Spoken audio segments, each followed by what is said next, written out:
Okay, throughout all of my exercises, I'm always wearing my waist trainer. Not only does it have the benefits of tucking in everything and really engaging my core, but it helps give me back support. So when I'm doing the squats, when I'm using the waist trainer actually supports my body. So I'm always wearing it, and when I take it off after my workout, I'm just full of sweat, and I always have a shirt underneath to capture all that sweat. So here you can see now I'm going to the machine and I'm going to be doing the same kickbacks with my legs. So here I can use the weights. I really love this exercise. I feel like it's one of my favorites for the glutes. You can instantly feel like you're getting a lift, like it feels like a butt lift. It's great. So for this, you want to go slowly and you really want to contract all your muscles. Remember, contraction is key. That's when your muscles are building. So I'm taking my time, I'm making sure that I can feel each rep, and I'm holding on to the bar for support. We don't really want to be utilizing anything but our legs at this point.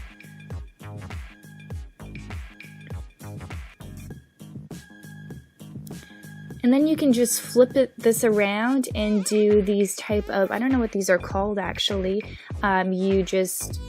This will target more of your quads, your outer quads, and then also your inner thighs will burn from this one. But this is good just in general to be doing when you do the leg extensions. Thank you so much for watching today. I hope that this workout was good for you. I'm not sure if I went through it too fast, but I hope I can explain it well. Just a couple things to note that you have to decide when you're doing a workout plan. Are you in it to lean out and tone up, or are you in it to build muscle and to get bigger essentially? So you have to decide, because you can't be having a calorie deficit and build muscle. It doesn't work simultaneously, so pick one or the other. Another thing I want to mention is that when I am working out, as I said, I am wearing the waist trainer, and a lot of people say that it's not good for you, but again, there's so many other videos I have talking about waist training. I do not wear the waist trainer when I do high intensity cardio. I only do it when I'm doing weight training and when I'm doing aerobic exercises. So I never wear it when I'm getting my heart rate up like this, because obviously I don't want any compression in this area to further constrict my breathing. Second thing is, when you are looking at pictures of girls with these nice butts, you have to think about, okay, is it the illusion? So when I'm talking about illusion is a lot of girls, when they're posting Instagram pictures, it's easy to make your butt look bigger, because check this out. If I go like this right now, look how big it looks, right? Versus when I stand like this. There's a huge difference. So when you're seeing people doing pictures like this and like showing like this, think of the illusion of the picture, okay? It's not realistic. And another thing is, when you are wearing a waist trainer too, when your waist looks smaller, your chest and your behind will look bigger. As this is pushing in, now I have more of a shelf over here, because this is pushed in here, the fat is pushed in, so this part will stick out more. So that's another illusion, the illusion of the waist trainer. So there's things that you have to consider that keep in mind, that what's reality and what's not reality, right? There's only so much that you can do at the gym. Eating habits are a huge thing. If you don't have the proper nutrition, the proper eating habits, none of this is really gonna matter, right? And a third thing is, I wanna touch on abs real quick. I know I'm talking fast because my brother doesn't want to film me anymore. So when you are trying to do these ab exercises, none of it really matters unless you have the proper nutrition. Plus, a lot of these crunches and things, they're not really necessary. When you're doing arm work, when you're doing the push downs for your lats, all of this is engaging your core. You're really gonna feel it.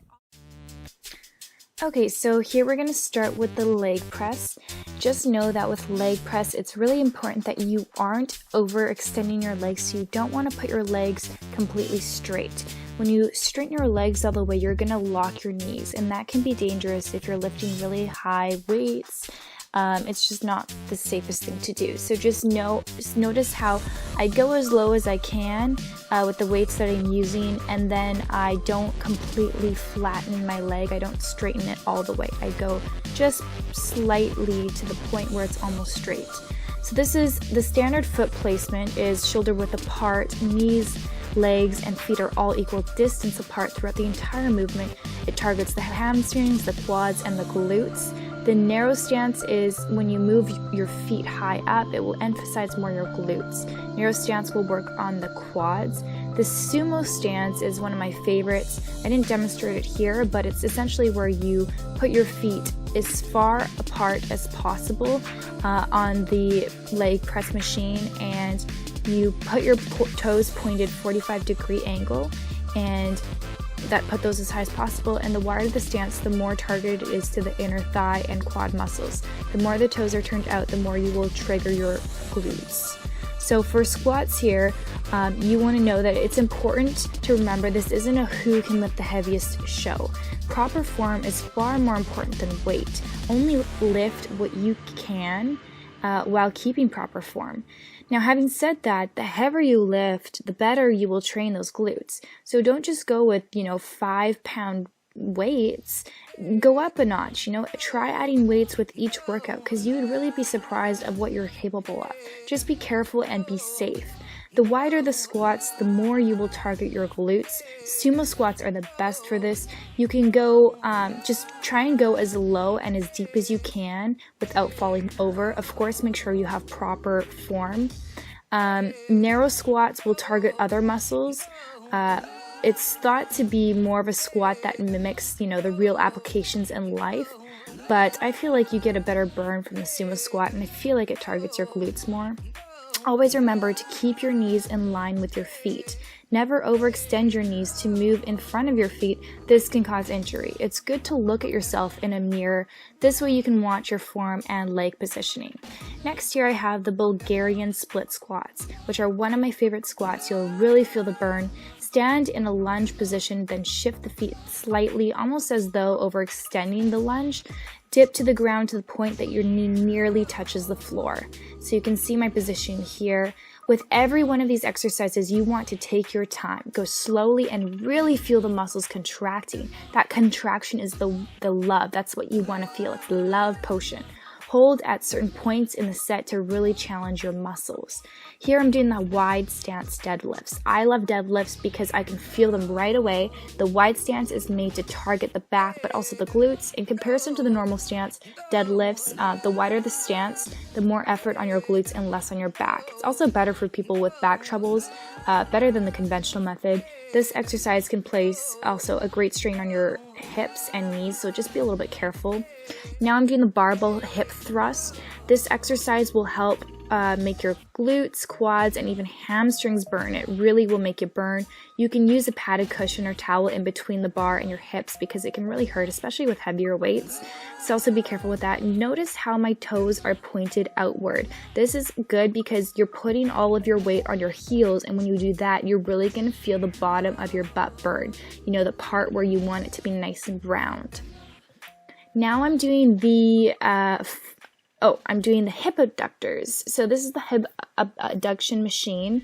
There's two ways to use this. The traditional method is to use it for the thighs, but you can also trigger your upper glutes. Now if you flip it over, so here I have the pads on the inner thighs. Now I'm going to switch it and put it so that my outer legs are touching the pads, and by doing that I'm going to target the upper glutes. This exercise will make you go home feeling like your butt is really wide because you really feel it on the upper glutes. And notice how I'm not sitting on the bench at this point. So I'm totally using all of my, my core and my butt muscles over there. And I'm just holding for support and so I don't tip over. Next, I am doing the fire hydrants. So this is kind of like the peeing dog. This is what you see when your dog goes on a walk and the dog is taking a piss. So we're copying them right now. We do this, great for the glutes and the hamstrings, of course. No equipment necessary, which is awesome. Important to note that you want to keep your arms locked. You don't want to bend your arms, and just go as far as you can without rocking your core. It's really easy to just rock your core in this exercise, but you don't want to do that. Now I'm doing leg kickbacks. This is without a weight. You can also add a weight to your legs for, better just better kickbacks. Adding weights will always increase the amount of muscle you're going to build, right? This exercise can also be shown on using a machine, which I'll show you later.